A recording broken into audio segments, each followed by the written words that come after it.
The force with which two lives come together. Sometimes for good, sometimes for evil.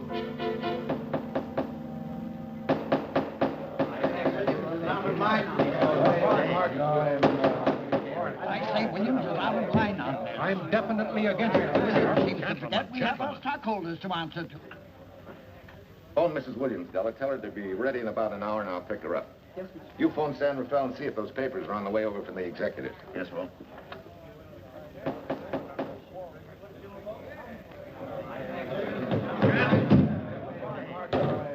Well, Mr. Darcy, what's the score? 9-0? I'm afraid it is, Walt. If you think you can persuade them to change their minds, go right ahead. Gentlemen, I never interfere in stock issues, dividends, or anything else in your department. I must run my department with no interference. Either I know why and when I need more factory space, or you need another boy. And that's all right with me, too. Because I can take these plants and pick my own spot in the motor production field. You won't have to worry so much about dividends. There won't be many. Hold on. I'm sure none of us want to lose Walt. Or our dividends. What do you say we take another vote? Now, all in favor of buying the 3 new factories signify by saying aye. Aye. Aye. Aye. Aye. Aye. Aye. Aye. An unanimous vote. Congratulations, Walt. Congratulate the board. They're the winners. Williams, if these factories are so valuable that other companies would jump at the chance to get them, how do you know that you can buy them at the price you quoted us? How do I know? I bought them this morning. Good morning. Della, I was asked to rush this up for Mr. Williams. Get my wife, Della? Your maid said she'd gone to the dentist. I gave her the message. Oh, fine. Oh, this just came. Thank you. What about those papers? They're here. Burke's checking them now. Good.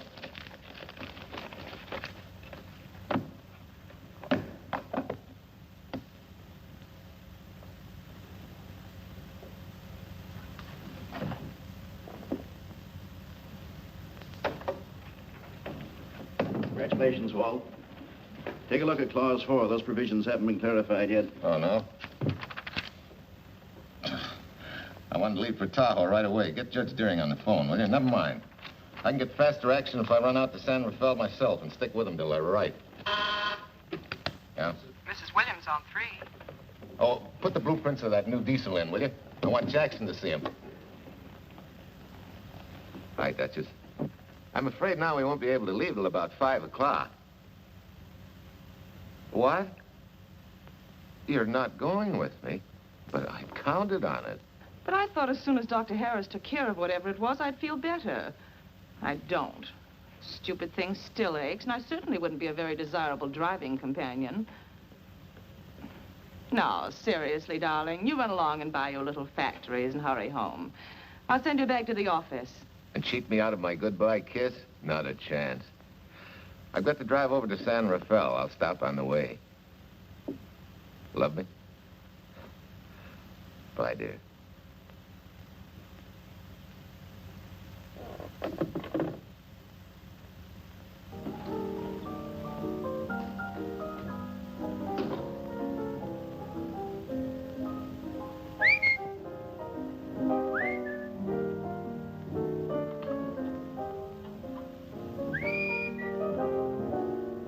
How do you expect me to whistle through a toothache?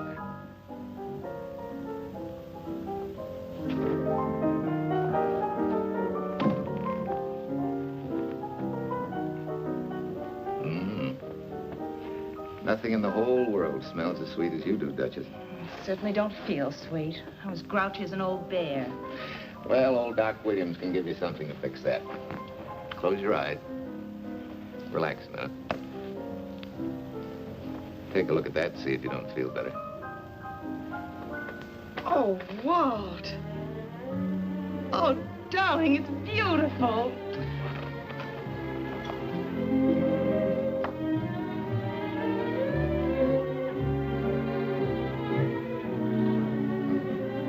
Not bad. Not bad at all. You know, to quote my wife, I like monograms on things. It shows they belong to me, unquote. When did your wife say such a thing, Mr. Williams? About 6 years ago, when I married her. She gave me the first monogrammed shirts I ever owned. Those were the words on the card. I still have it. I certainly hope your board of directors never discovers what a softy you are. They won't, don't worry. I have only one vulnerable spot. What really happened this morning? All I got out of Della was that you stalked out of the office with blood in your eye and were back in no time with canary feathers in your mouth. Oh, I clipped those birds' wings, but short. No one's gonna vote me down, sweet. Not when I know I'm right. Mm-hmm. But how did you convince the board of that so quickly? With subtle hints and easy persuasion. Like this. Either I get what I want, or you get yourself another boy. And that's all right with me, too. Walter! What a clumsy ox. I'm sorry, Duchess. Oh, please, sweet, don't be so upset. Oh, if you could have seen your face. Oh, don't bother, dear. Celine will take care of that. Not exactly a good prescription for nerves, huh? You know, you're wrong, Dr. Williams. The way I feel now, a good catnap will probably make a new woman out of me. And if it's not going to make you too late... Yes? Well, I'm sure that by 5 o'clock I'll... Swell. I'll run over to San Rafael, get things ironed out, and be back for you by 5. On the nose. Darling, wait. That's perfectly silly. I'll take a taxi cab and meet you in Sausalito. There's a drugstore on a corner opposite the square. I'll be there at 5 o'clock and we can go straight on up to Tahoe.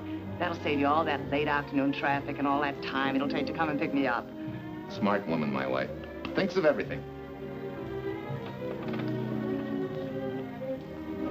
Where's your bag, honey? Oh, Sue Lynn still has some things to press for me. Sure you don't mind taking a taxi? Very sure. Sweet dreams, Duchess. See you at 5. I better get going. Bye, honey.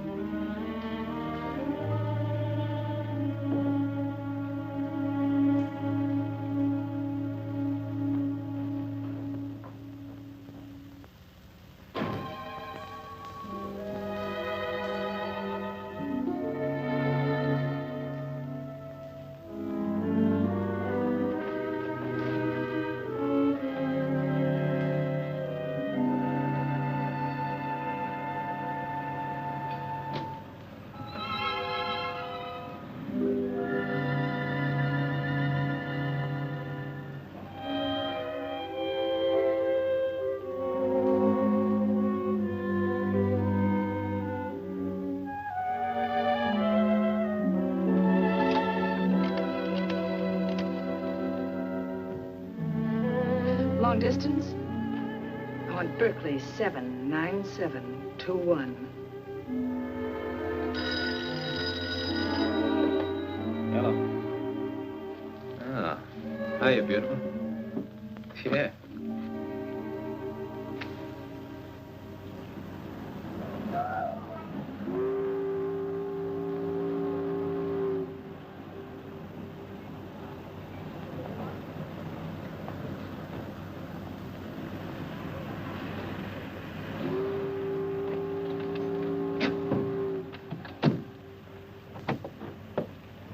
Here. Don't forget, turn this stuff over to a bellboy at the airport hotel in Oakland. Tell him to hold it for Jack Burns. Jack Burns, the airport hotel. That's right, I'll be checking in later. What do I owe you? $1.15 a hair. All this stuff back to Oakland. Yeah, here. Buy yourself a new... Thanks.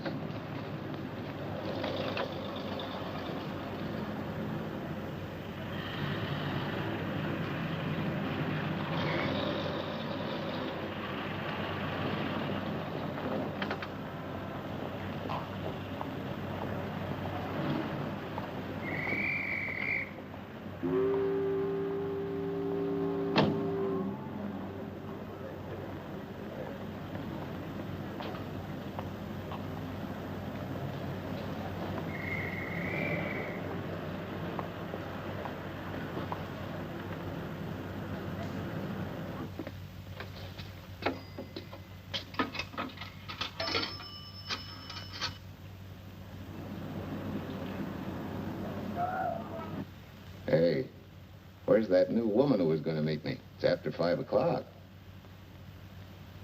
Oh. Gee, I was so sure you were going to be okay. Maybe you better get yourself another dentist, huh? Of course I understand, honey, of course. Just to prove it to you, I'm coming right on home. No, you really mustn't, darling.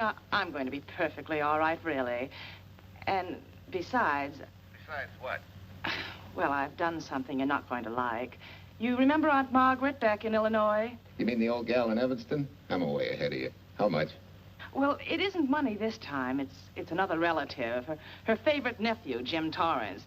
All of a sudden, right out of the blue, just after you left, he telephoned me from Berkeley. Okay, Judge, I'll see him when I get back.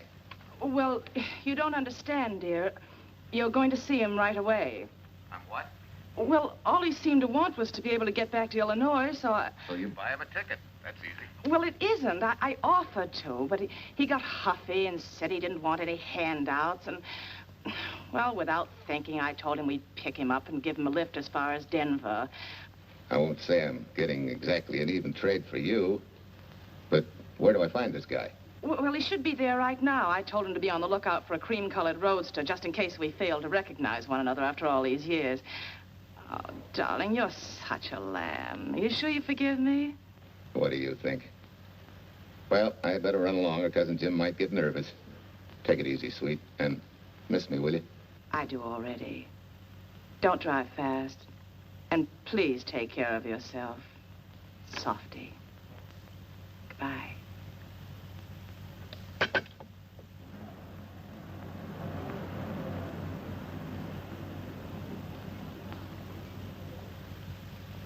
Hello, Della?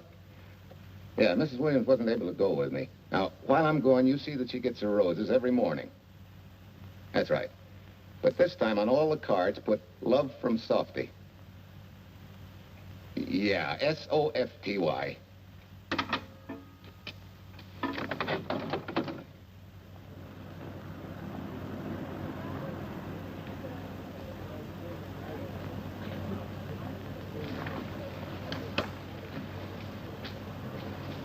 Hello. You must be Jim Torrance. Yeah, that's me. I'm Walt Williams. Hi, Jim. Hi. Where's Irene? Oh, she's a little under the weather at the last minute. Worse luck. Oh, that's too bad. I was hoping I'd see her. Yeah, I'm disappointed, too. Where's your luggage? Oh, I'm wearing it. Less trouble that way.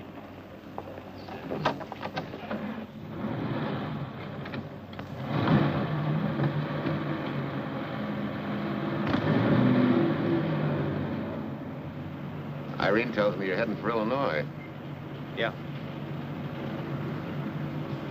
Going been a little rough, huh? Haven't exactly been worried about my income tax. What's your line, Jim? Oh, guess I'm a better salesman than anything else. You know, I can give you a couple letters when you get back to Chicago. It might help you. It's fine. Little in with the top brass never hurts. What outfit were you with? Patton's Third Army. How was it? Rough. Except for the time in Italy. I kind of liked it there.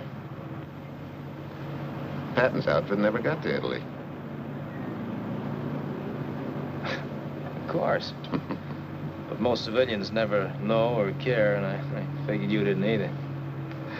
Well, I fooled you that time.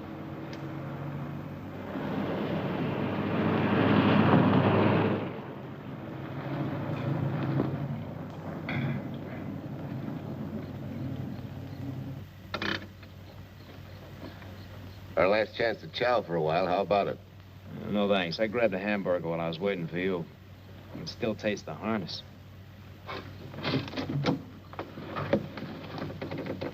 Sure you won't change your mind? No, I'm gonna grab a little shut-eye. Right.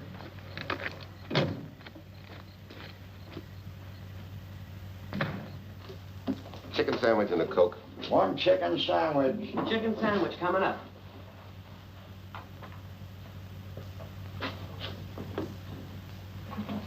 Give me change for $1, will you? Yes, sir.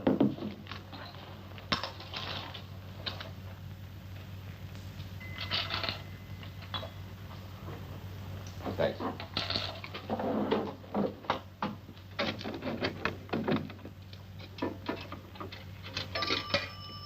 San Francisco. Klondike 2, 6714.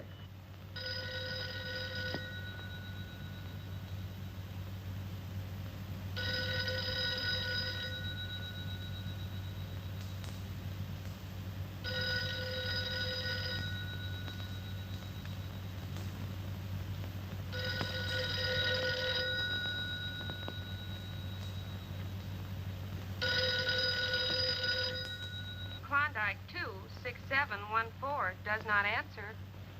Oh. Well, try Sutter 1, 2599, please. Bayview Apartments. Oh, yes, Mr. Williams. No, your maid isn't there tonight, sir. Well, she said Mrs. Williams was taking something to make her sleep and wasn't to be disturbed. But perhaps... No, don't disturb her. Just leave a message that I won't forget about a certain problem. Mm-hmm. I think I have it, sir. You want her to forget all about a certain problem. Softy, is that S-O-F-T-Y, sir? Softy is going to take care of it thoroughly. Is that all? Yes, that's all. She'll understand. Be sure she gets it the first thing in the morning. Right.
Oh, hi.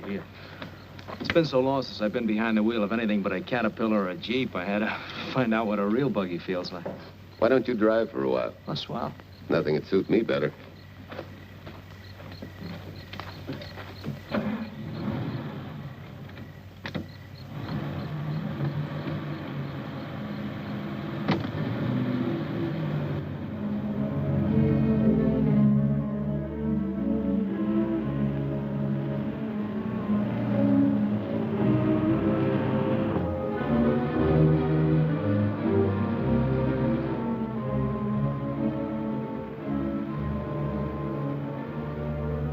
Tell me, Irene still got that little scar on her cheek? That one she got from the fall? Yeah. You can hardly see it now, though. How'd you know about that? She just got it last summer. Thought you said you hadn't seen her for years. Oh, from Aunt Margaret, of course. How else?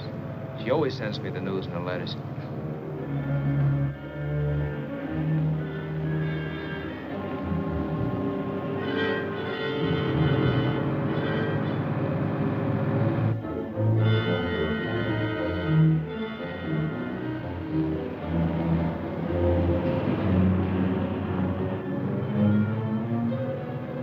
Guess your Aunt Margaret will be pretty happy to see you. Irene says you're the favorite nephew. Afraid my lovely cousin was just giving me a build-up for your benefit. You don't know Irene. Maybe not.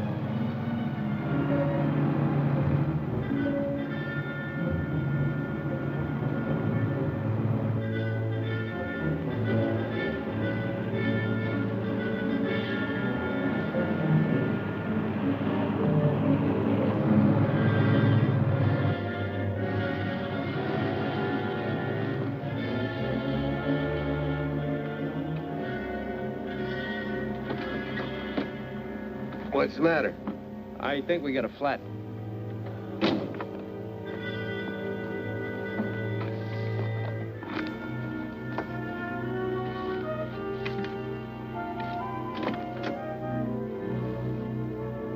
Yeah, flat as a flounder. Well, let's get to work. Hey, look out there, young fella. It's quite a drop.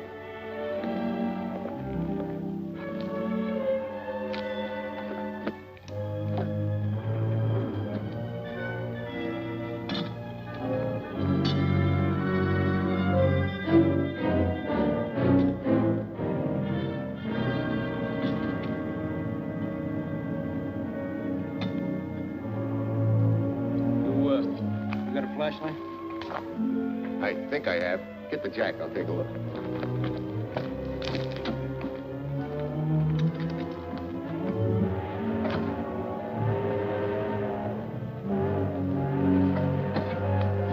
Did you find it? Yeah. Yeah, it won't be long now.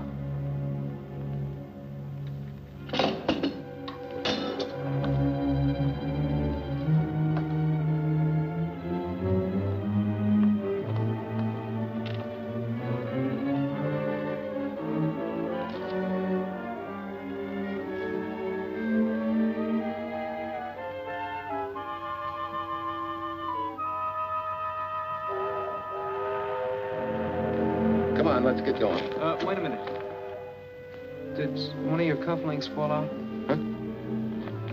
Well, something dropped. I heard it fall right down there at your feet.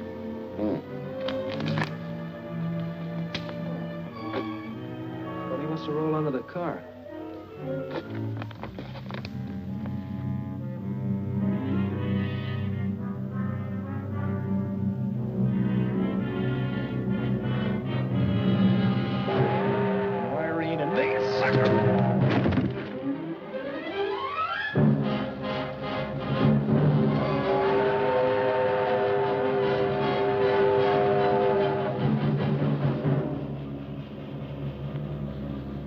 Hello?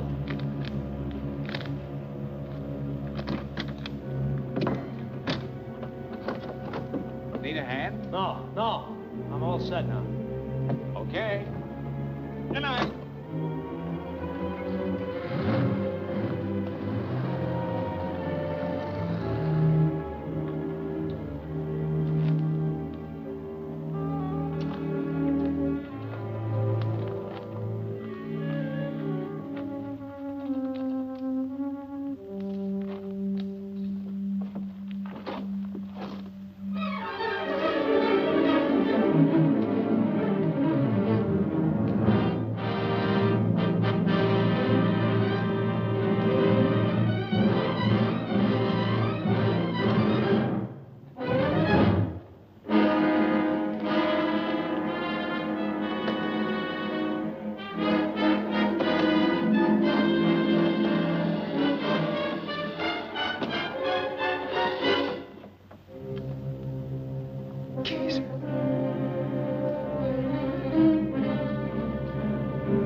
Now, in case my husband should be late and have to rush for his plane, this will be taken care of. Thank you.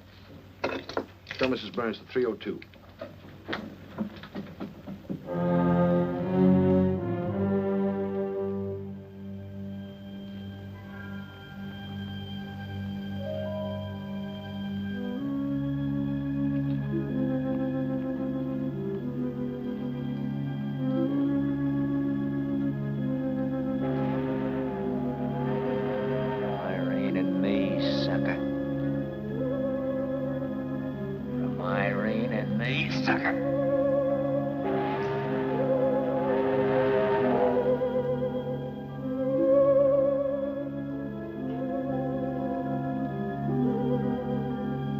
Take care of yourself.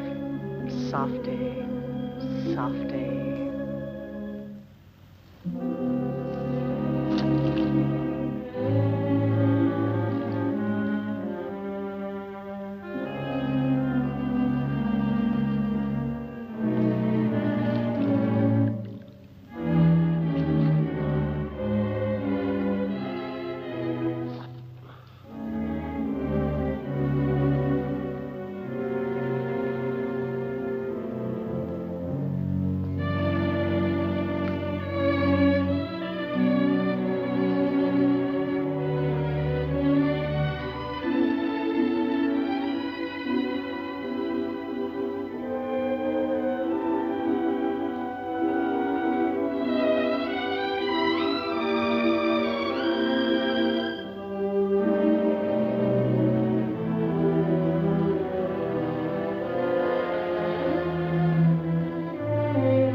Young lady, Excuse me.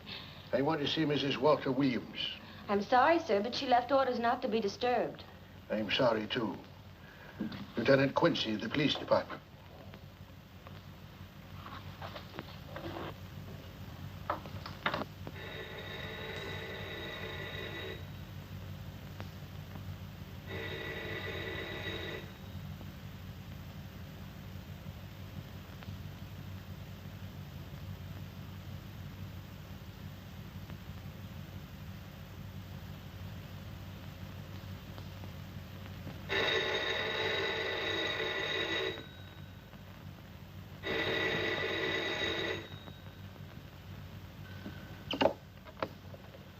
Hello?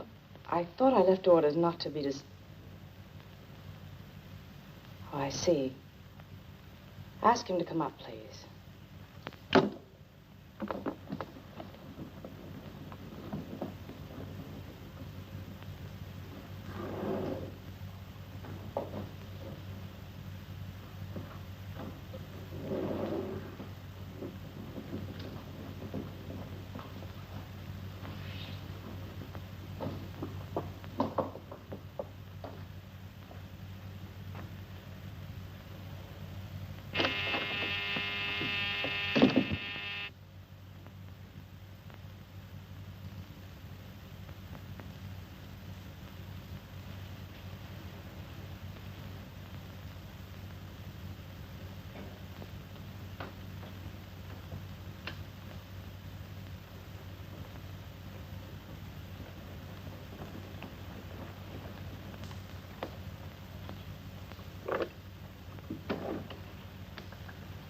Yes? I'm Lieutenant Quincy with the police department. I'm sorry to disturb you at this hour, but may I come in? Of course.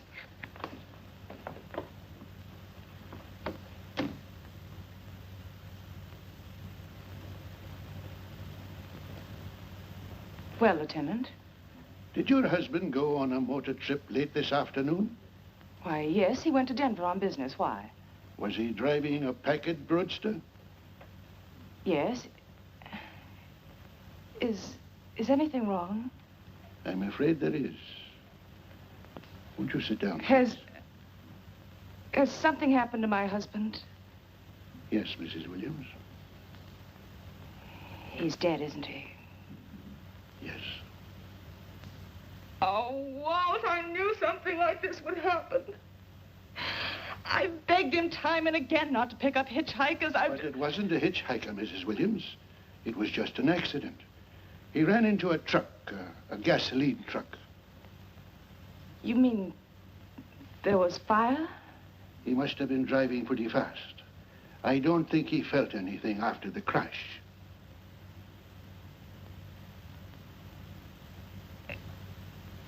If there's nothing more you need me for, Lieutenant, I think I understand.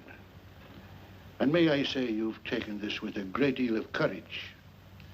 Good night, Mrs. Williams.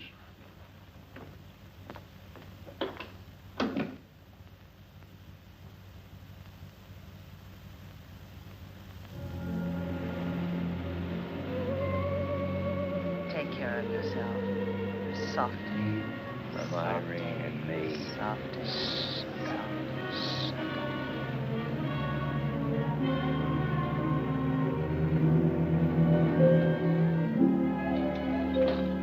Ready? Yeah. That Williams must have been quite a guy. Yeah, he went to work for Universal Motors as a sheet metal worker. Mm-hmm. Less than 10 years, he's their top production man. Well, he sure went out in a blaze of glory. Yeah. Let's go.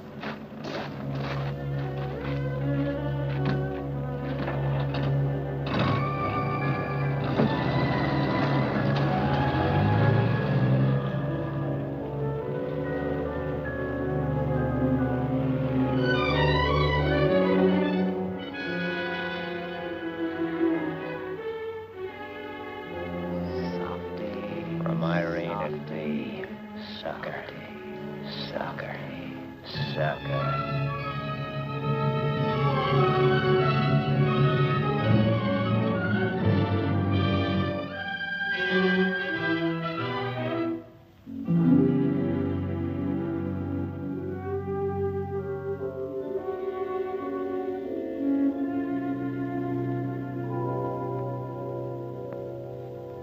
Well, could Mr. Burrs have taken a later plane and still made connections for Mexico City?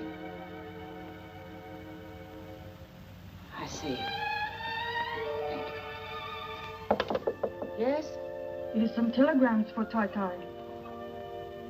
Just put them under the door, Su Lin.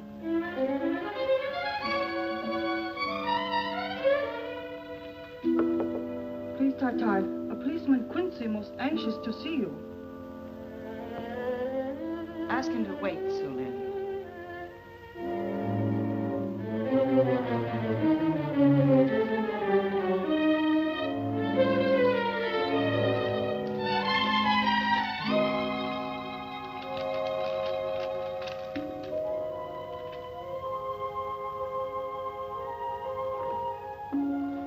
Mrs. Williams will see you presently.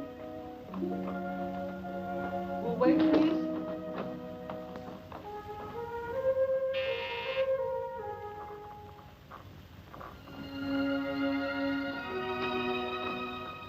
Flowers for Mrs. Walter Williams. Thank you.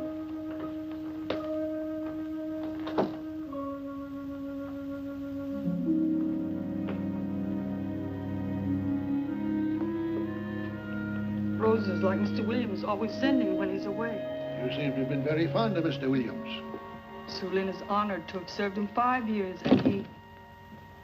I'm sorry to keep you waiting, Lieutenant. I wouldn't be disturbing you again if it wasn't necessary. And I won't be keeping you but a moment. You're being very considerate. Won't you sit down?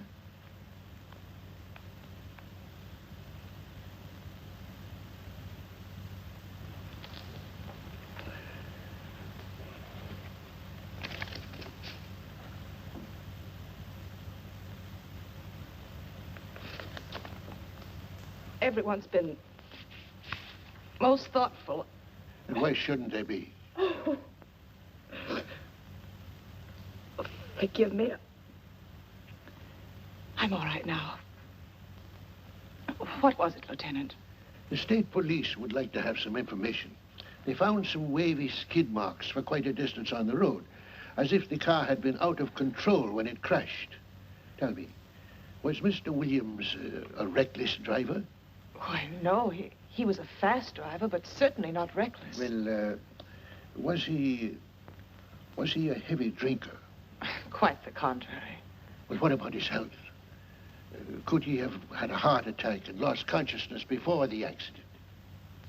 Why, no. He was in perfect health, but he'd been working much too hard lately and was overtired. Perhaps he fell asleep at the wheel last night. Oh, poor darling. If only I'd been able to go with him last night, he might still be alive. Well, maybe so and maybe not. You mustn't blame yourself, Mrs. Williams. Fate plays an important part in these matters. Your handkerchief.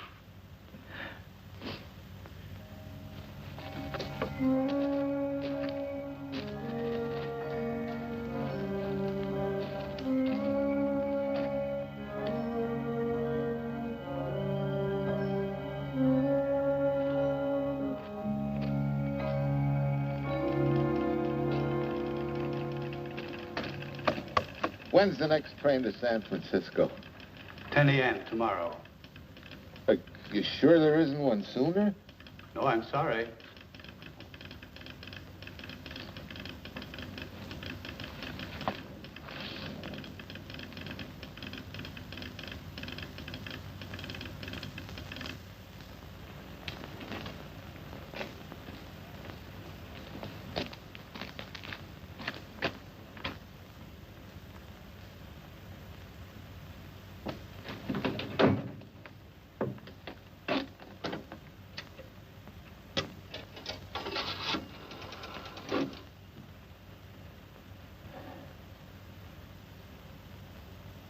We have a circuit now, sir. Evanston.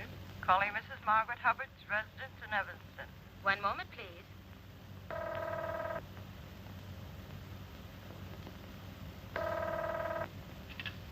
Hello? Mrs. Margaret Hubbard? Yes? Who's this? Long distance. I have a call from Mr. James Torrance. Who? Mr. James Torrance. He's her nephew, Jim Torrance.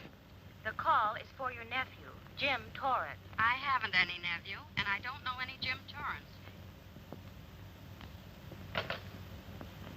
Sir, Mrs. Hubbard says she doesn't know.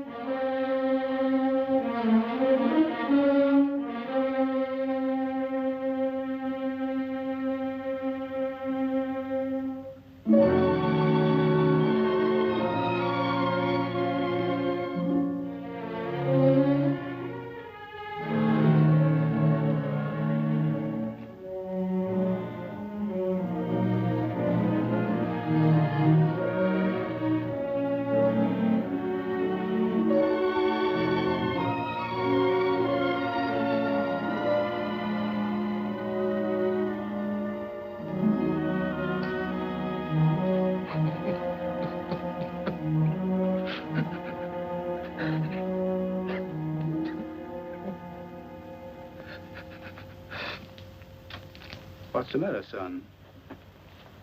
Looks like you need a doctor. Doctor? I can't leave the station, but old Doc Bender's just across the road there. Yeah. Doctor? Think you can make it?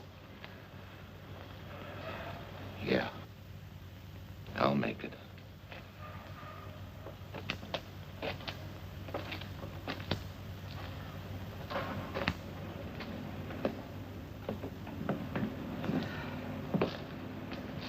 Now, take it easy, man. There's some concussion there. You've got to watch your step for a while. Yeah.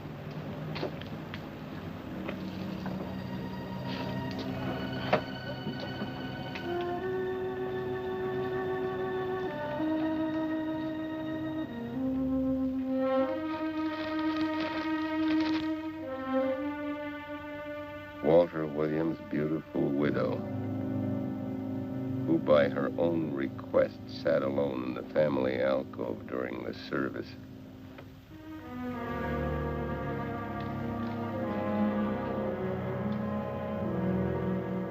Smart. Someone might have caught her licking her chops.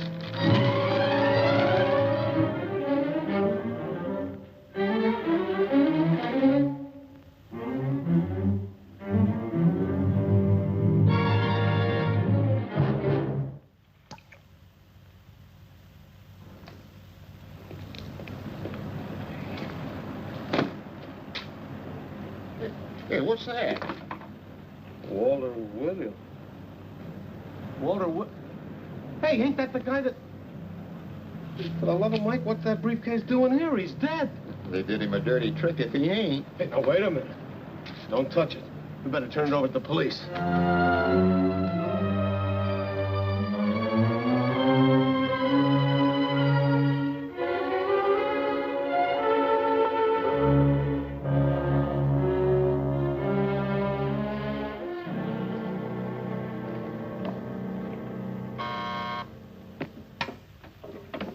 Homicide, Captain Callahan. Oh, yes, Chief. The dope just came in from Washington. The fingerprints are those of a James Torrance. Yeah, I'm putting Quincy on it. Right. This sort of opens up a new can of peas on the Williams accident. There's the FBI reporting the guy. Playing with the lady's affection seems to come natural with him. All you got to do, Quincy, is find him. Yes, that's all I got to do. Last known whereabouts of Jim Torrance was in a moving van somewhere between Sacramento and Points East. Yeah, wait a minute. Last known address, care of his sister, Mrs. Joseph Rossetti. Irving Apartments, Berkeley. Well, what are you waiting for, Quincy? Let's go.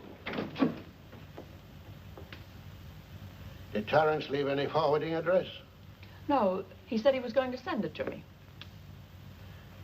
Sorry to trouble you. Oh, Lieutenant, if you should happen to hear from him, will you let me know? There's an unpaid telephone bill and a bundle of laundry. Laundry? Let's have a look.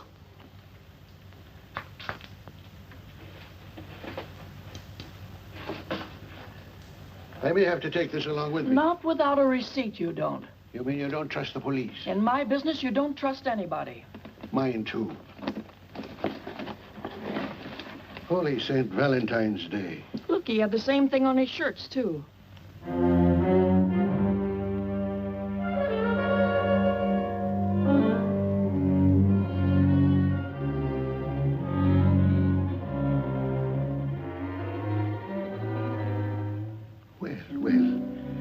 Romance in your late tenant's life. Did you ever see the lady? You know, I never did. But I always knew when she'd been here, the wonderful perfume. I'll lay you 10 to 1 she's a rich widow. Could be. Wait, I'll get you his telephone bill. Pretty fancy stuff for a hitchhiker. Yeah, but he's a pretty fancy hitchhiker. According to the shirt maker, a certain lady in the town had these made special. And they're just like her husband's. Only his initials were WW. Sort of smells, don't it, Cal? Now, take a look at this little item that was also found in the laundry. I for Irene and W for... Well, it could be for Williams, too, couldn't it? Yeah. Homicide, Callahan speaking. Hello? Oh, hello, Fitz. Hello. What news? Oh? Any luck? Both days, huh? Swell. Have it typed up and sign it. This report of Fritz will be a nice little topper for this pile. His checkup shows calls from Torrance's phone to Williams's private number, and a flock of them going the other way, including one on the 7th and several on the 8th. The 8th, in case you've forgotten, is the date of Walt Williams' accidental death. Well, that ought to be enough to get an indictment out of the grand jury. Go pick her up. I'd like to play a long shot first. It might give us 2 for 1. Well, take him one at a time. A bird in the hand is not going to lead us to its mate.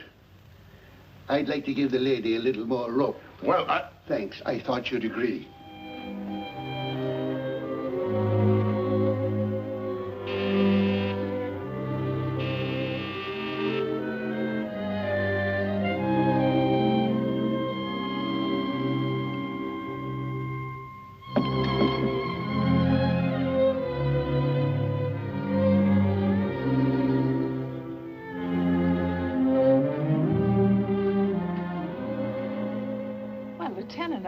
You just caught me. I'm glad. I have some rather startling news I thought you should know before it hits the headlines. Come in. Thank you.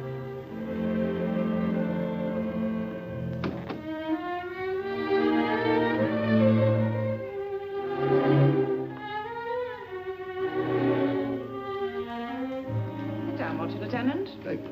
I'm very anxious to hear about this news. It seems that your first hunch, remember, that a hitchhiker was responsible for your husband's death? Well, Mrs. Williams, you may have been right. Why, I don't understand. Your husband's briefcase turned up in Kansas City yesterday in a moving van that had stopped at the scene of the accident that night. Apparently, the murderer made his getaway in it. That explains the wavy skid marks that made us suspect your husband was ill or unconscious at the time of the crash. Yes, I suppose it does. And by now, the man is probably out of the country and never will be found. Don't you worry, Mrs. Williams. There were fingerprints on that briefcase. And as soon as we get the FBI report from Washington, his identity will be known and his description sent out on police broadcast. Oh, we'll find him all right. But just now we're keeping things quiet so the murderer will feel safe until we are ready to close in on him. Yes, I can see the wisdom of that. Yes, I thought you would understand and cooperate. As soon as we know his name, it is possible that you might recognize it as someone with a motive. There's that possibility. You know I'll do everything I can to help. I'm sure of it. Now I'll run along. You'll hear from me. I'll let myself out. Don't bother. And don't worry. Good day.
$1.35.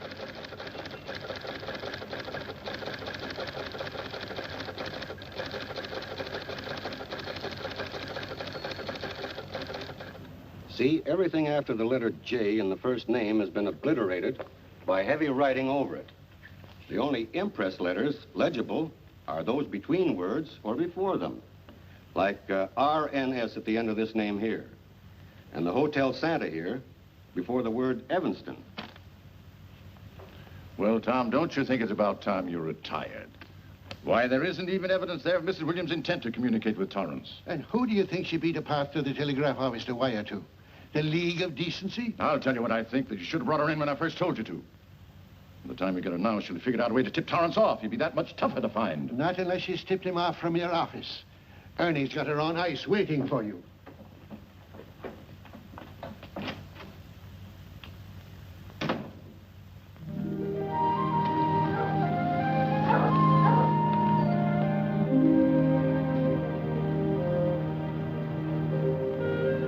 Pretty good, huh? Fastest growing little town in Idaho.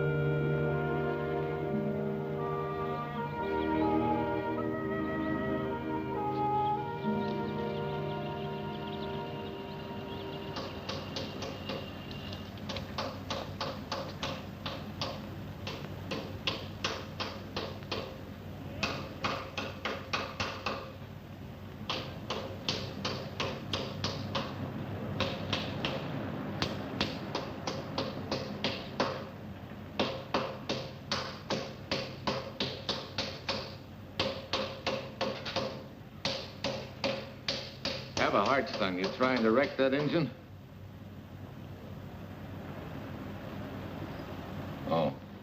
Sure. It's a hobby of mine.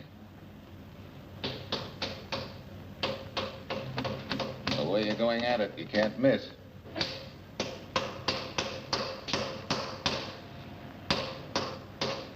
Here. I just can't let you ruin that beautiful motor.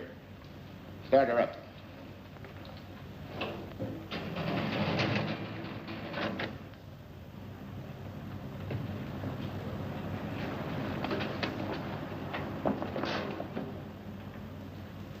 Okay, start her up.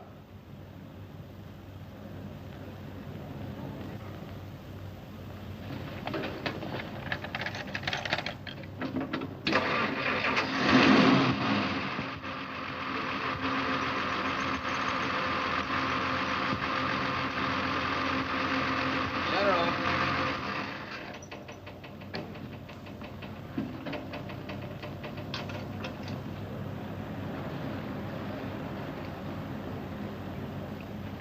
You're certainly not a mechanic by trade.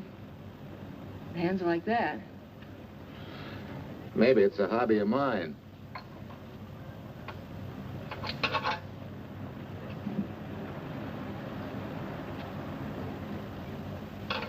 Gee, what happened to your head? Perhaps I was talking when I should have been listening. Okay? Okay by me. Thanks a lot, Hill. So long, Marcia. Bye. He's all right now. You better lay off till the boss gets back. I'm the boss.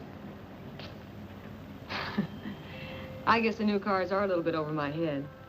Now, with a jalopy, it's different. Aren't there any mechanics around here you can hire? No, they all went over to the new factory in Mansville. I guess they got better wages. Tough break. Yeah. How much do I owe you? Oh, forget it. Well, I'll be shoving along. Well, at least have a cook in the house. You might as well. Marcia, can I use your phone a minute, please? Sure, help yourself, Uncle Ben. Never rains but what it pours. 650, please. Flat tire this morning. Now the danged engine stalled on me. Nice and cold. Wilson's garage? No, I did not give you the wrong number. Fine thing using my phone to cheat me out of repair bills. Aren't you ashamed? Gave me the wrong number. 650, please. You're a nice girl, Marcia Peters, and your ma's a fine woman. And I'll always buy my gas and oil here. But you ain't never gonna tinker with my car again. Busy? Busy. Always busy. Wait a minute. We're not so busy. Would you like to do another good deed and give Uncle Ben a hand? Why not? Where is your car, mister? Maybe I can help you. Why, are you a good mechanic? Very good. And very reasonable. Well, just what you need, girl. Better hire him. It's an idea, Uncle Ben. Come on. Thanks for the Coke. Sure.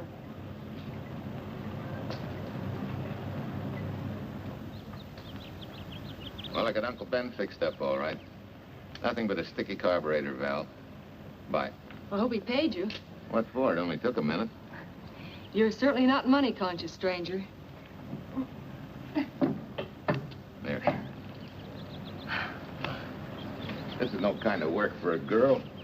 Well, somebody has to do it if I want to stay in business. And I want to.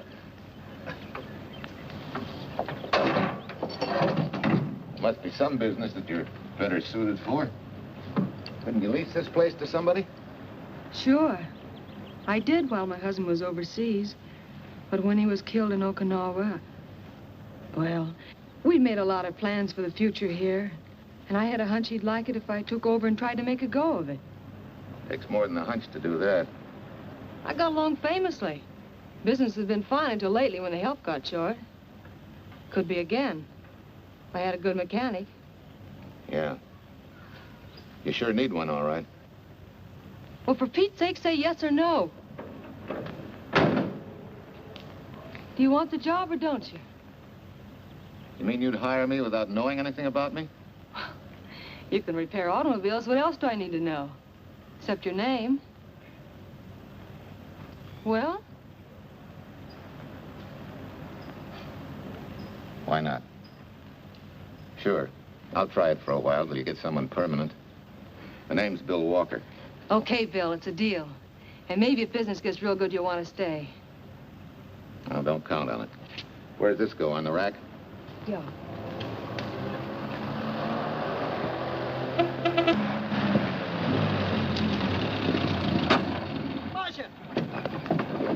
Archer!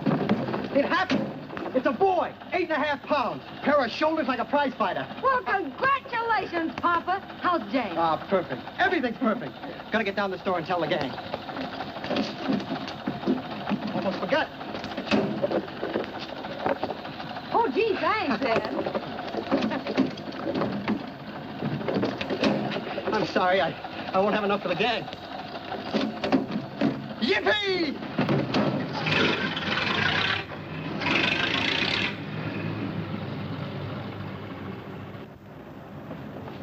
Maybe you can use this token from the slightly delirious new father. Thanks.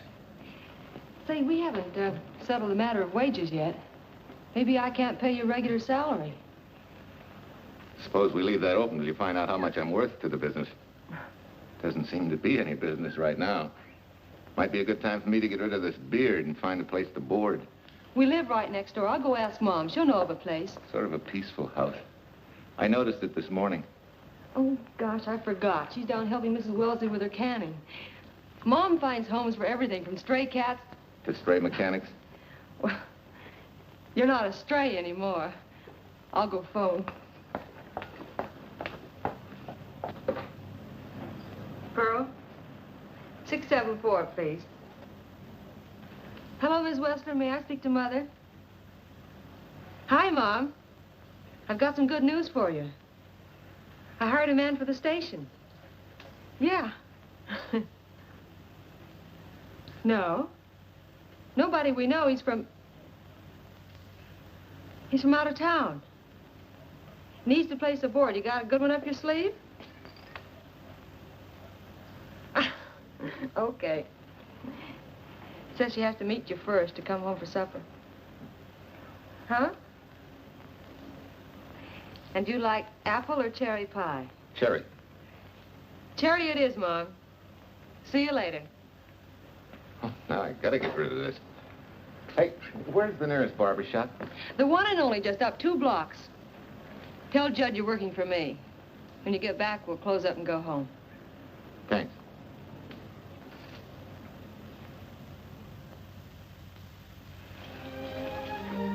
Oh, that's real nice.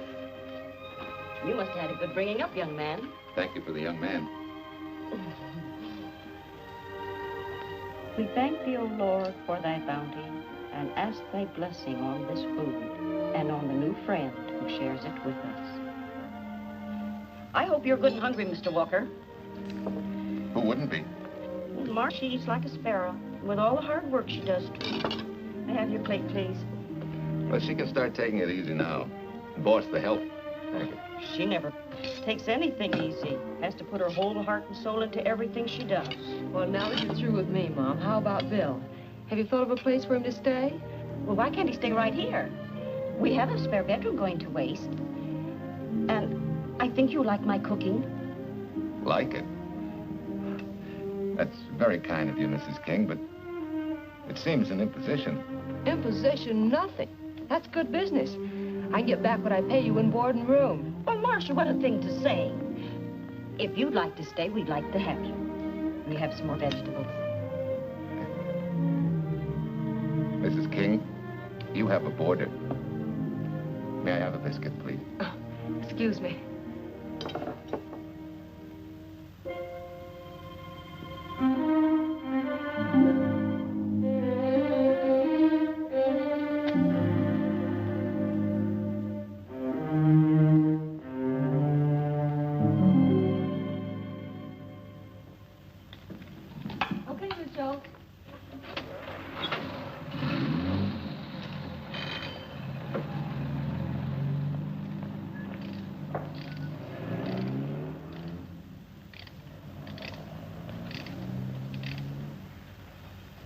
It's wonderful the way tools seem to come alive in your hands. You seem to sort of come alive, too. As though you got real pleasure out of working with them. I do. When you're doing a job with them, you can't think of anything else. Bill, if something's bothering you, why don't you get rid of it? What would you prescribe, doctor? Amputation. For that stupid chip on your shoulder.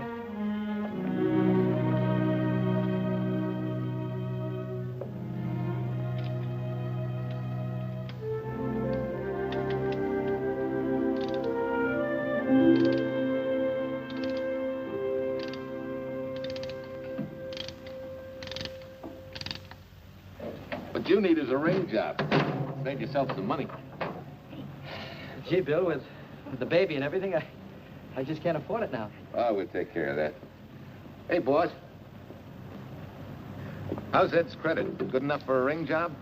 Well, sure, if I can hold Junior as collateral. Oh, not a chance, fella. Never mind her. I'll do it on my own time. Oh, thanks, Bill. Maybe we'll see you tonight, huh?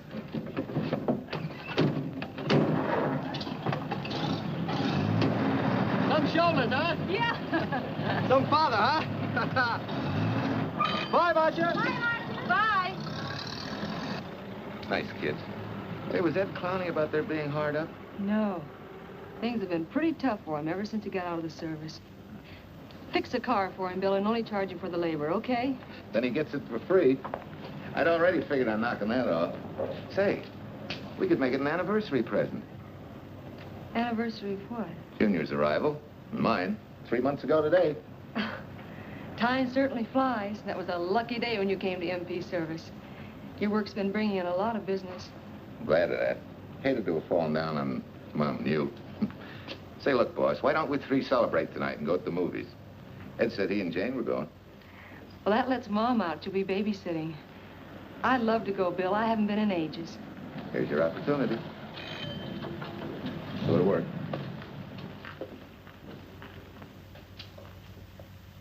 Extra! Irene Williams, held for murder! Read all about it! Extra! Irene... This is Sheila Graham with the latest news of the shocking Williams murder case. While beautiful Irene Williams is held for trial, charged with conspiring to kill her late husband, the police are searching for James Torrance, believed to be the lover of Mrs. Williams and her partner in the horrible murder of Walter Williams.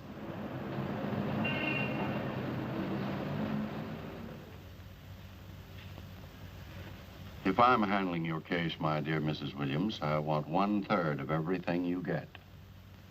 You're out of your mind. You don't realize what I'll get as Walt's widow. Perhaps you don't realize the spot you're in.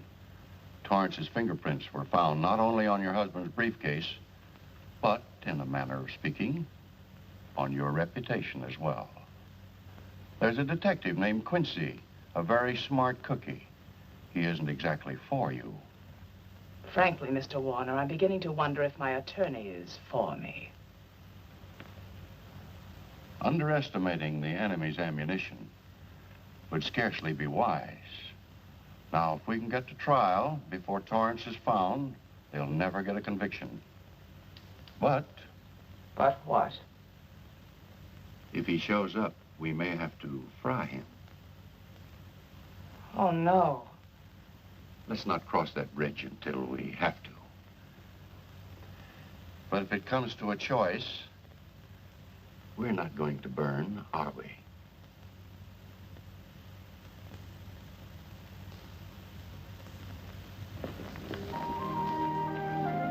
Art, you're the chatterbox this afternoon. What about this afternoon? Oh, I'm sorry, boss. I guess it was wool gathering. You're only supposed to do that in the spring. Is there anything you don't know? Yes. What's San Francisco got that we haven't? Better newspapers, for one thing. Anyway, California's supposed to be the land of opportunity. I thought that by now you liked it here. I do. Very much. It's a good town. Nice people. Swell boss. Thanks. We like you, too. No fooling, Bill. You'd be surprised how many people ask questions about you. What kind of questions? Oh, where you came from, do you have any family, and do you like it here, and are you going to stay? Al Knox asked me at the movie last night if you wanted to join the volunteer fire department. Just interested, friendly things. I suppose it is natural for people to wonder about a stranger who moves into their community, like I did. You know, I've been thinking, maybe it wasn't such a good idea, you and I going to the movies last night. It's all right being seen in the station and here with Mom, but... You get used to that in a town this size. They're always trying to marry people off. You just ignore it, and after a while they forget about it. I'll go get cleaned up for supper.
Tell you how many years this Sunday takes me back. Did you always fall asleep during the sermon? I wasn't asleep, Mrs. Peters. I merely closed my eyes to concentrate. Oh, well, that's what you call it. I had to nudge you to stop you from nodding. Quiet. You're disturbing my reminiscent mood. Even smells the same. Could be the same bees buzzing in the same clover.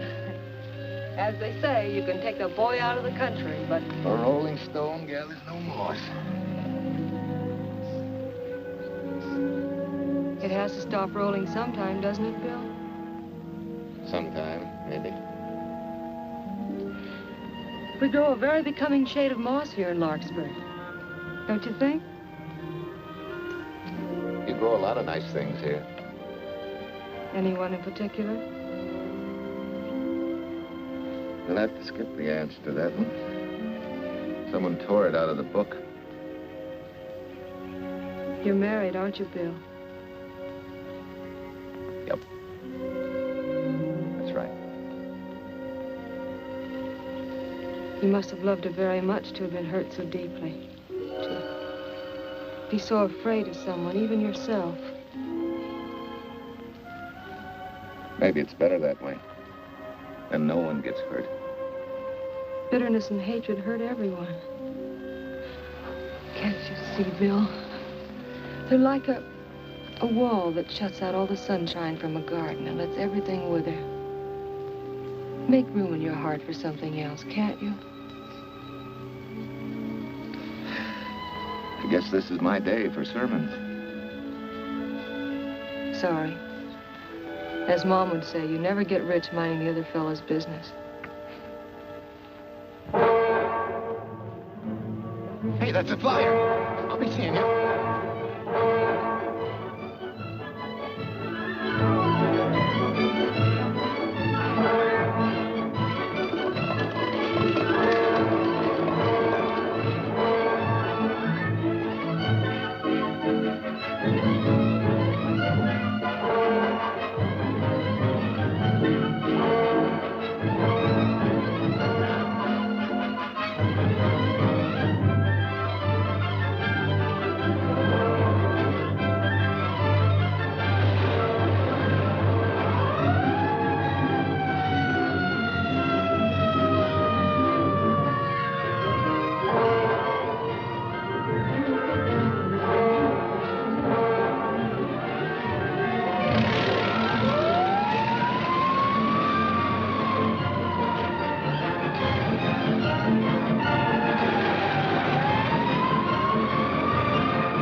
Anybody home? In here, Bill.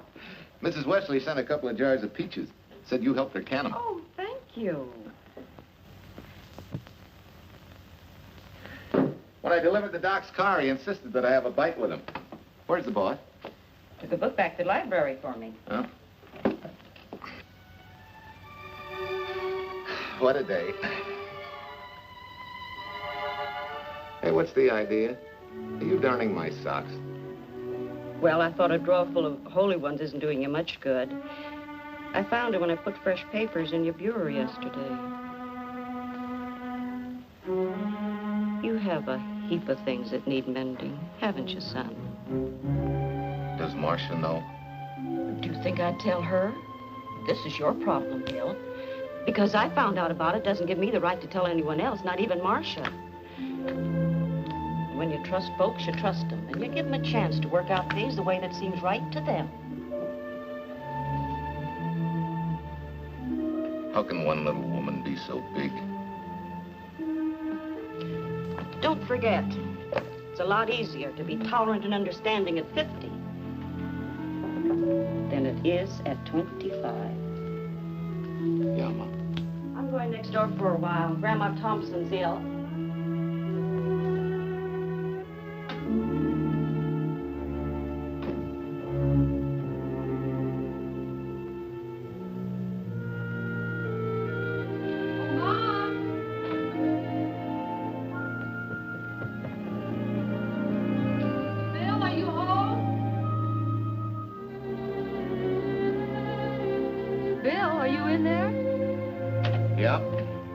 Next door, Marcia.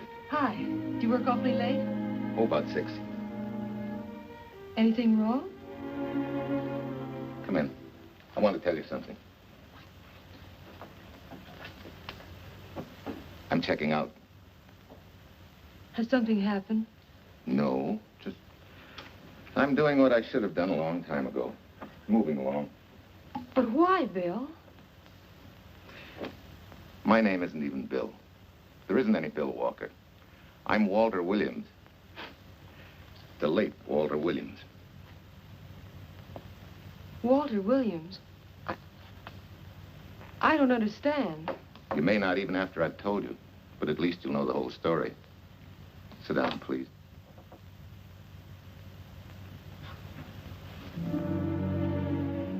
Finally, Larkspur. And you. From there on, you know. I'm glad you're going back to make things right. Going back? Wild horses couldn't drag me back. What are you going to do about your wife? Nothing. You're going to let her go to trial for murder? Oh, no, Bill. Why not? She tried to kill me, she and her cousin. But they didn't. Who says they didn't? Let them try and prove it. No matter what your wife did, she can't be tried for something that didn't happen. Oh, Bill, can't you see? You bet I can see. She deserves everything she's getting. Sorry part of it is they'll never convict her. No, Bill. The sorry part is you're not big enough to take a hard jolt to your pride and to your ego. Sure. It hurts to be tricked and cheated by someone you loved and believed in. But that doesn't give you the right to take justice into your own hands, to trample on the hearts of others and walk out on life. A barren, frustrated boyhood. A marriage to a woman who accepted my love, yet despised me so thoroughly she resorted to murder. I'll never think of our moments together without nausea. I feel stripped bare, degraded. Because you've closed your mind and heart to everything else. Even me.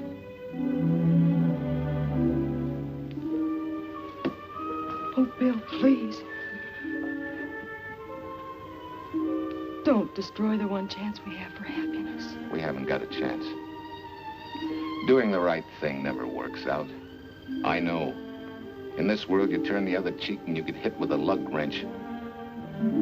Forget me, boss. Try and forgive me.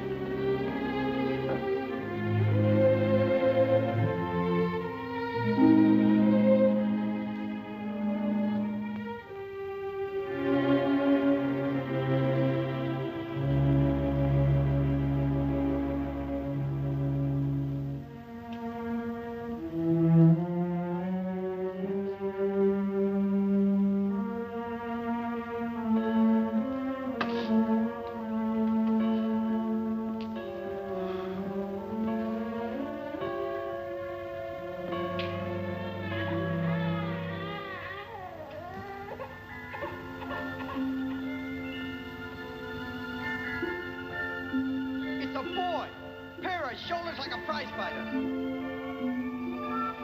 You know, I hate to tell you how many years this Sunday takes me back. You have a heap of things that need mending, haven't you, son?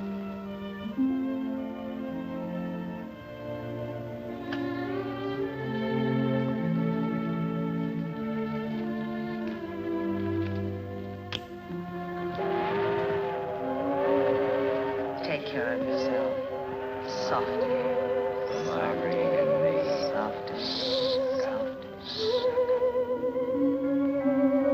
You're not big enough to take a hard jolt to your pride and to your ego. Sure. It hurts to be tricked and cheated by someone you loved and believed in. But that doesn't give you the right to take justice into your own hands. Trample on the hearts of others and walk out on life.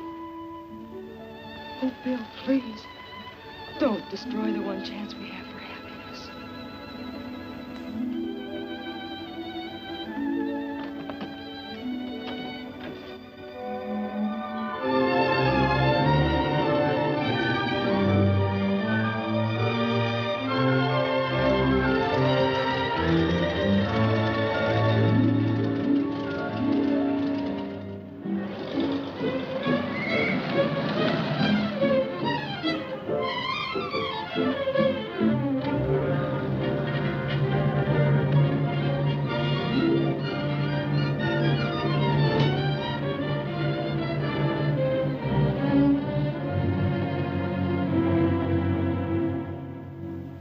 Mrs. Peters was kind enough to come along to substantiate at least the Larkspur portion of what I've told you. Very thoughtful of you, Mrs. Peters. Mr. Williams, when you read in the newspaper that the hitchhiker who attacked you had been, well, a close friend of your wife's for some time, it must have been a great shock to you. I didn't come here to discuss my emotional reactions, Lieutenant. If you need me for anything further, Captain, my office will know where to reach me. Let's go, Mark. Just a minute, Mr. Williams. We'll need your signed statement for the grand jury when we ask for your wife's release. It won't take long to be typed. Yeah? All right.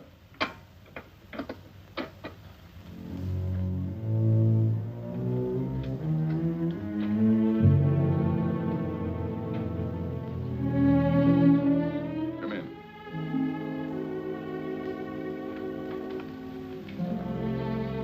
Sit down.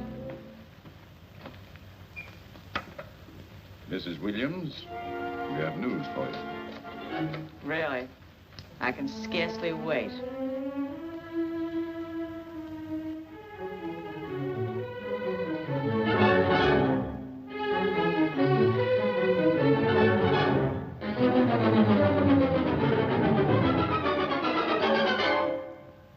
It seems it was Torrance who was in the car when it crashed.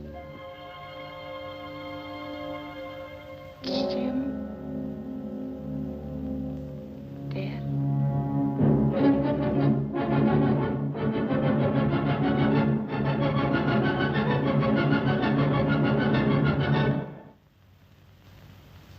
You did it. You killed him.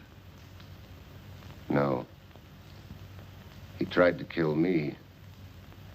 Thought he had. And he ran into the truck. It was an accident. An accident? You wait all these months to tell this story. You let me rot in this filthy jail. Wait a minute. You let everybody believe you're dead. Pretty convenient, wasn't it? A dead man can't be tried for murder. Mr. Williams, perhaps your wife would understand better if you would explain to her about the amnesia. Amnesia? Oh, don't tell me you believe he had amnesia. Where's he been all this time, just wandering around in a daze? Tells us he's been in Larkspur, a little town in Idaho, working as a mechanic in a service station. Run by Mrs. Peters here.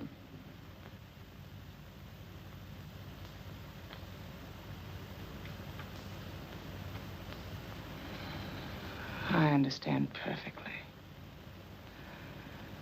Now that my chance for happiness is dead, I suppose you'll demand the divorce I begged you to give me so that I could marry Jim. That's fantastic. Yes, isn't it? After you telling us that the man you picked up was a perfect stranger. Well, that's not true. The time and place for meeting Jim had all been arranged. I must advise you, there's a law that a wife can't testify against her husband. There's a law against murder, too, but that didn't stop him, and nothing's going to stop me until I'm through. It's all right with me, Captain. Go on. Talk your head off.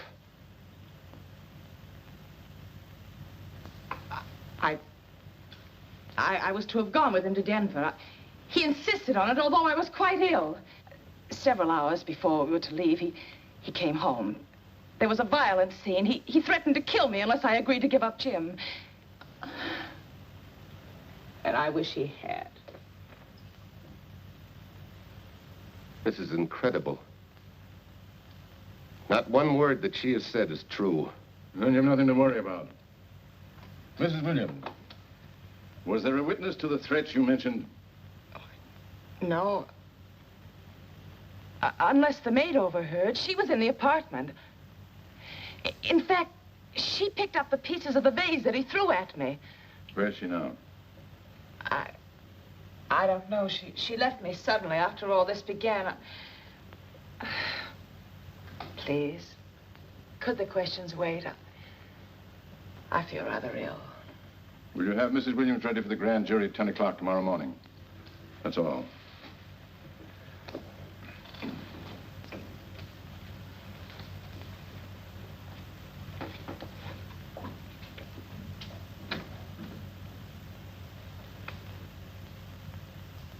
We're going to hold you too, Williams. On what charge? Suspicion of murder. But he's not guilty of any of these things. Then it should be easy for him to prove it. Take it down and book him. That fiction of Mrs. Williams must have been very convincing. No, we just couldn't buy that yarn you tried to sell us. Let's go.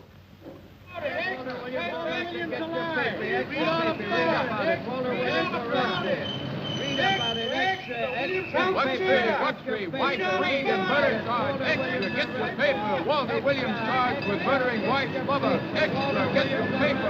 Irene Williams goes free. Husband held. Extra, get your paper. White, freed, and murder charge. Walter Williams charged with murdering wife's lover. And Daly's going to cover Williams' office. Okay, boys, hop to it. I want all I can get by 10 a.m. tomorrow for the grand jury. Okay, Chief. Oh, Tom, don't miss a bit. Dig up everything you can on Williams and the Peters dame. You sort of believed Irene Williams' story, didn't you, Ben? She made better sense than he did. Well, sure, she's a better liar than he is. Don't forget, I went all through her grieving widowhood with her. She's a bad customer. Well, that's for the grand jury to decide, and Williams insisted on letting her talk. So it's his funeral. Funeral, all right. Especially with that yarn he told. But murder's out of character for him. There's a few pieces missing somewhere. There might be in Idaho, if it's not too much out of character for you to get going. You're going to miss me, Cal, when I retire next year. Maybe I'll join Private Eye and solve your cases for you.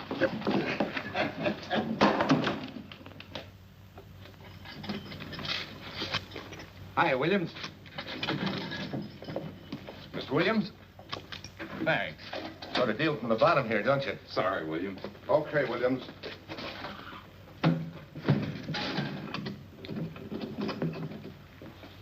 Well, not very good news, judging from your faces. Well, Walt, the grand jury returned indictment against you. Mrs. Williams was released. I see. Now, don't you worry, Walt. We'll have you back at work where you're needed, and in short order. Come on, Eldridge. There's a visitor waiting far more attractive than we old fogies. We're just leaving, Mrs. Peters, but remember, don't hesitate to call on me for anything. Thank you so much.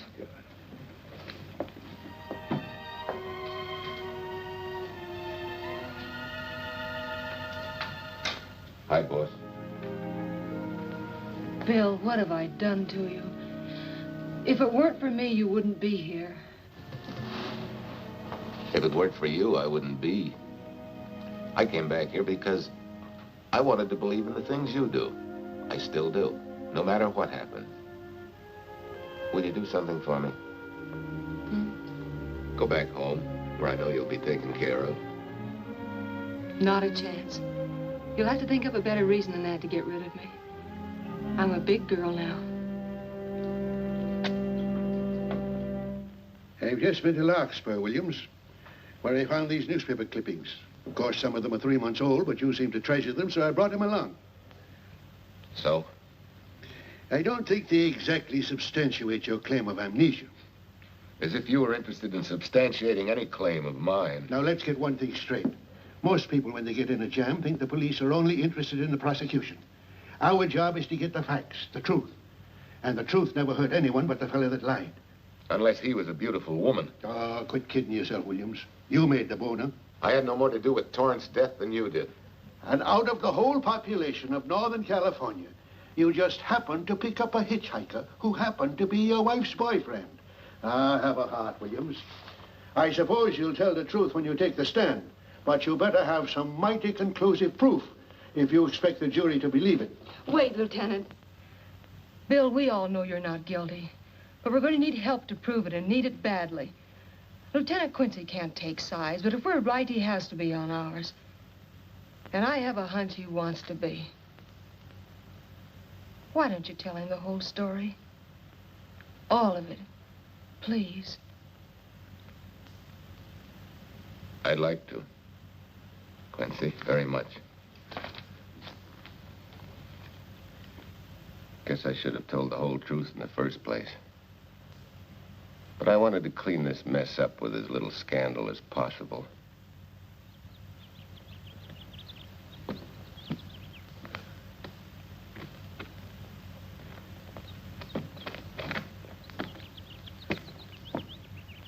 Well?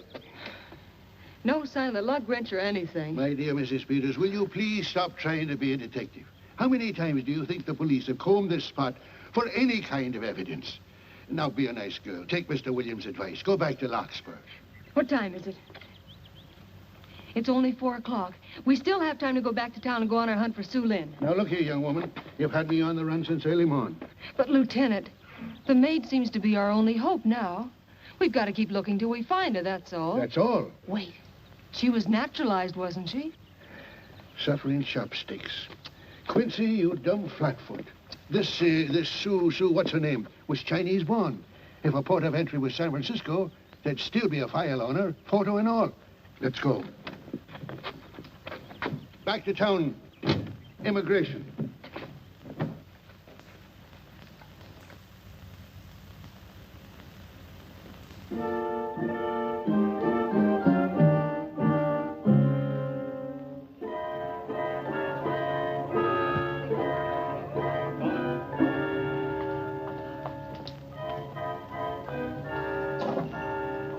counsel has given us the right lead.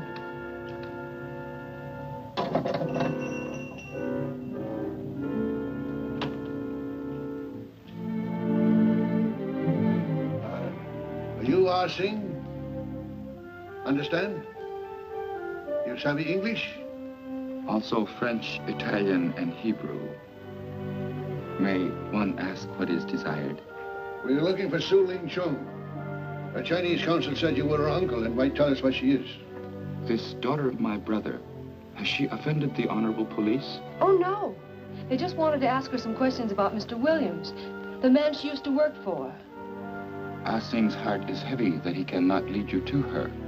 But things that are not known cannot be told. Well, if you hear anything of her, report it to headquarters.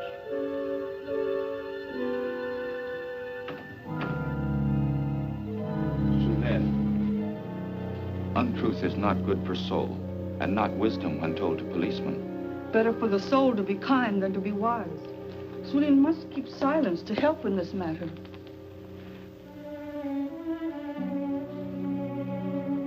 You know, you're quite a gal.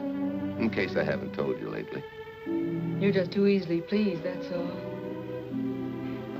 There must be a way out. Why can't we find it? Oh, buck up, boys. Tomorrow's another day. Yesterday you go to trial. Oh, Bill, I'm afraid.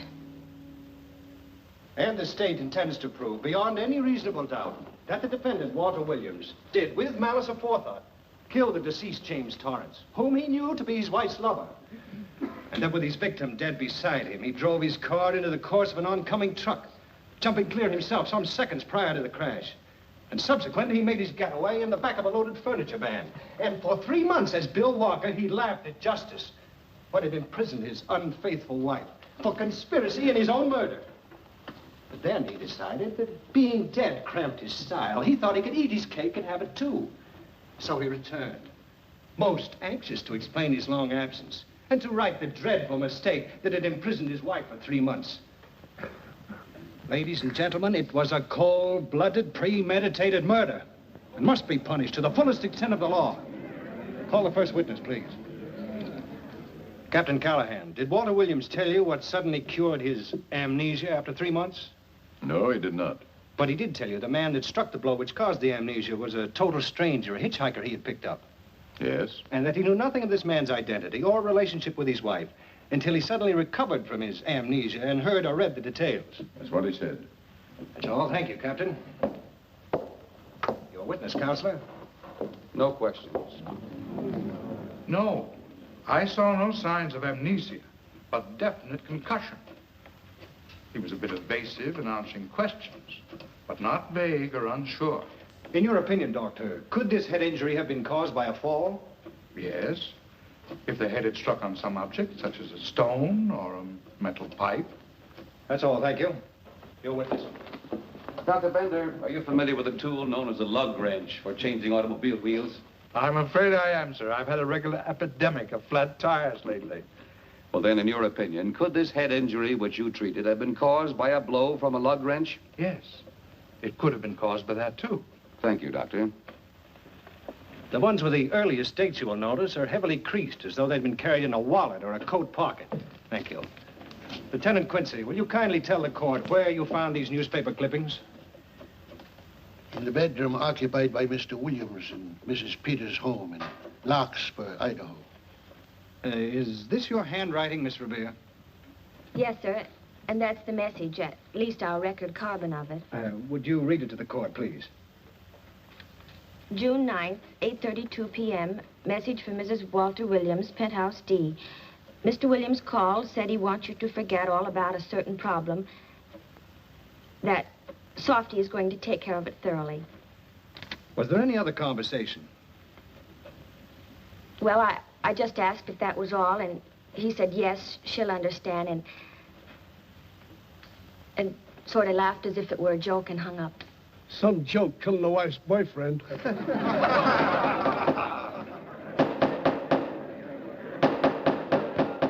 is the state versus Walter Williams.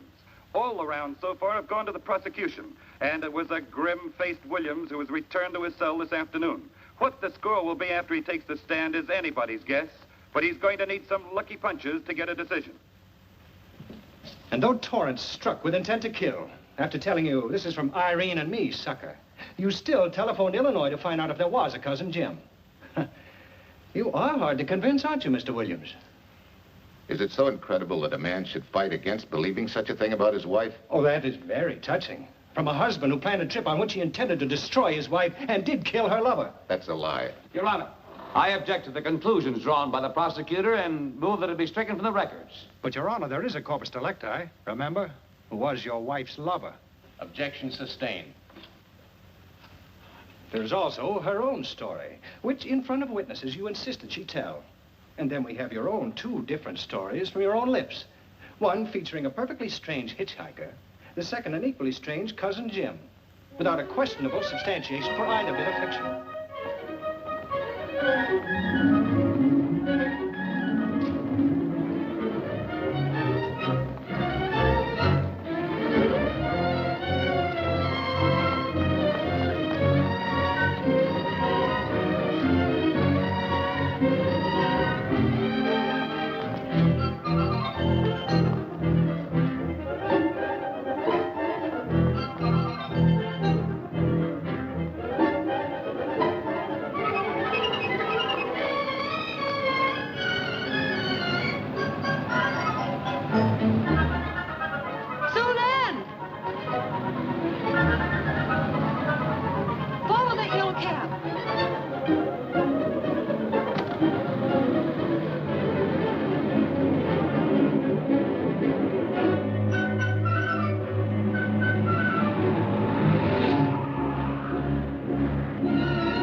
You remember me, don't you? I was here with Lieutenant Quincy from the police department. I just followed Sue Lynn up the stairs. I saw her come in here. You must be mistaken. I'm not mistaken. She's here. I must see her. Ah, Sing, don't you understand? It's to save a man from prison, even from death. I will send her to you.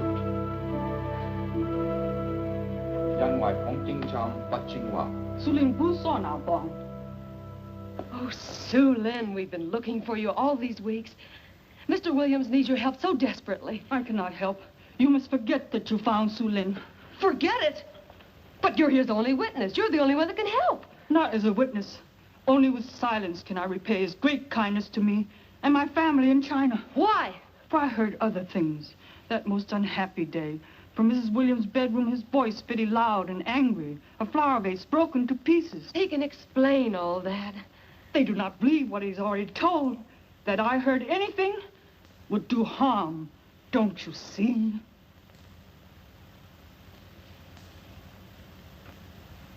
Yes. Much sorrow comes from women who know not honor and truth. And Mrs. Williams, she was not true, even to that Torrance man. What made you say that? That night when he was killed. Her sickness was but wall of falsehood, behind which she could go secretly to a meeting place. You mean she went out that night? Sue Lynn, are you sure? Yes, because next morning in her bedroom, I found street shoes that had been worn. Her coat on the closet floor with its sleeves turned inside out, as though removed hurriedly. And in one pocket, a door key to some hotel. Sue Lynn, that's it. Proof that she and Torrance had planned to meet that night after he killed Mr. Williams. What hotel was it? Oh, I don't remember. The key. What did you do with it? Returned to coat pocket. Come on. We'll get to Lieutenant Quincy. He'll know what to do. And pray, Sue Lynn, every step of the way.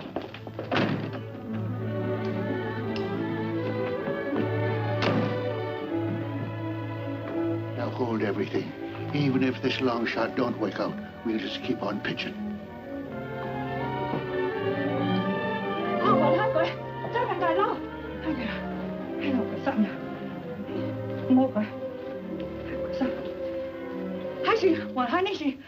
Here it is, yes. Room 302, Airport Hotel, Oakland. Maybe we got our miracle. A special little Chinese one. It is to hope that Sue Lynn was of small help to Mr. Williams. Oh, Sue Lynn. Come on, copper. Next stop, Oakland. A certain little lady's hotel rendezvous. I was on night duty then, all right, but I sure don't remember a looker like this. Quite a dish, eh? A little too highly seasoned for my digestion, thanks. Lieutenant, just found a couple of cars for room 302 on June 9th. George Baxter, checked out at noon. Mr. and Mrs. J. Burns. Room not slept in. J. Burns. Burns. Look, Quincy. The handwriting on the card is identical to that on the photograph. And here's a little boy, the same thing. The cover-up telegram to Aunt Margaret. Now look at the impressions.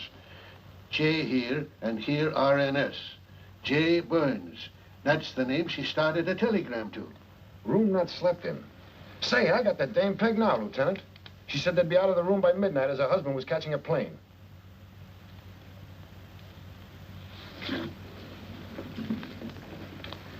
But Quincy... Reservation for Sam Andrews. Yes, sir. This ties it all up, doesn't it? Yeah, like a greased pig. What do you mean? We've got the evidence now, the proof. Of what? Sue Lynn's theory that Irene was playing the field? This evidence only proves that she came here to keep a date with a man named Burns. We can't even prove that he didn't keep the date. But you know he didn't. There wasn't any Burns. It was only a name that she and Torrance used. Fine. If you can prove that, Williams will be free. But none of this will prove it. Sorry, copper, but we are just up another blind alley. Willie? Yes, sir. There's a couple of sample cases from Mr. Sam Andrews. Came up from the station this morning. Take one to Parlor B right away. Sure thing, sir.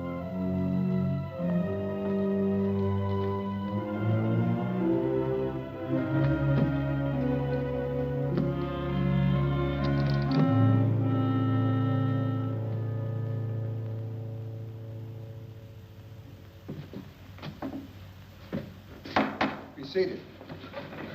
Case of the state versus Walter Williams. Proceed, Mr. Aldrich. Your Honor, we will call Mrs. Irene Williams.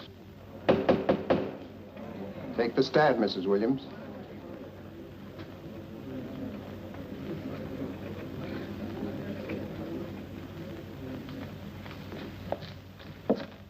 Raise your right hand. You solemnly swear that testimony you're about to give in this cause to be the truth, the whole truth, and nothing but the truth, so help you God? I do. Hey, what cooks? The defense calling her? Mr. Eldridge, what's the purpose in calling this witness? Merely for purpose of identifying handwriting. Now, Mrs. Williams, this photograph of you... Was stolen from my apartment. So, according to the inscription, to Walt, my adoring and adored husband, Irene, this belongs to Mr. Williams. This is your handwriting, isn't it? Of course. I'm touched that he should have wanted it so badly. And this telegram, addressed to Mrs. Margaret Hubbard, was that also your handwriting? It is.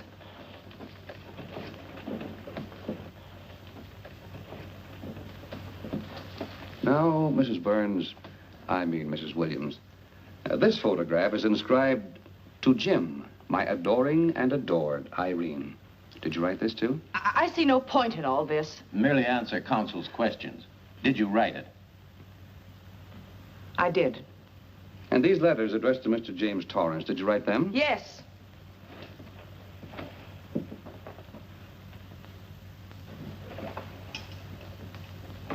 And this monogrammed garment, A gift from you to Mr. Torrance? Why must I be tortured again by all this? I never made any secret of my love for Jim Torrance.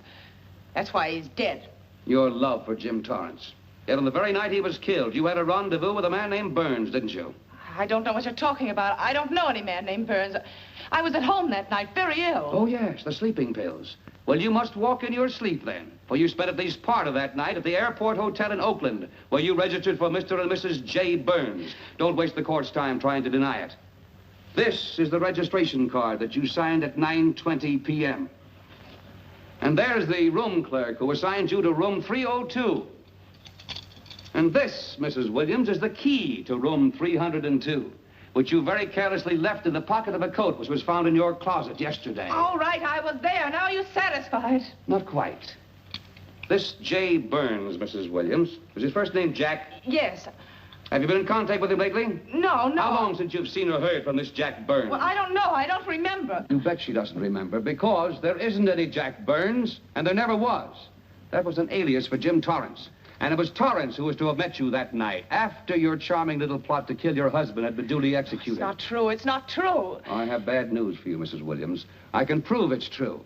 These pajamas, these letters, this picture, all of which you identified for the court, were found in this suitcase, which is full of the clothes and personal belongings of Mr. James Torrance. And the suitcase was found in the baggage room of the Airport Hotel, where it's been held since June 9th. And it says on this tag, in large print, hold for Jack Burns. That is all, Mrs. Williams. Just a moment, Mrs. Williams. Your Honor, in view of the evidence presented, we now ask for a dismissal of the state's case against Walter Williams. And we intend to charge Irene Williams with conspiracy to commit murder against her husband, Walter Williams. Oh, no.